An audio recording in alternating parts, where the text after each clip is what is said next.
So what is a lateral brow lift and how does it compare to other types of brow lifts? So number one, I want to make it very clear that I don't believe people should have their brows lifted. That's one of the things that I think we did, for decades in plastic surgery, and as a result we created a lot of looks that suddenly they looked surprised, they looked unfamiliar, they looked different, and that comes from creating a new change that never existed in the face. So here's the reality. When you look at young people, and you could go back and look at some of your old photos and see this portion of the brow, we call the medial brow, this portion of the brow basically always stays where it is. And a big reason for that is there is a muscle that's underneath this area that tethers the head of the brow to the bone. It's a short muscle. It's the one that we inject with Botox. It's called the corrugator muscle.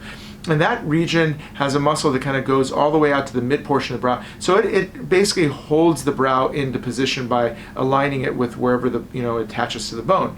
But out on the sides, where we call the lateral brow, the lateral being the outside portion, this part does come down with age because there's nothing holding it up. And so as the fascia underneath the skin gets longer, it starts to pull the brow down. So my approach for the last 10 or 11 years has been simply to elevate the corner of the brow through a very small incision that I make inside the hairline and get a direct elevation of that corner without altering the shape of the entire brow. So I want to make it clear that the lateral brow lift is not a brow lift in its formal sense, the kind of brow lift that probably you've heard of or that you're afraid of, because most people feel that scares them. But the approach that I would take is simply to restore the brow into its natural position without changing the shape at all. And you can emulate this and kind of look what this would look like by simply elevating up the corner and seeing how that plays out. So endoscopic brow lifts, coronal brow lifts, direct brow lifts, pretracheal brow lifts,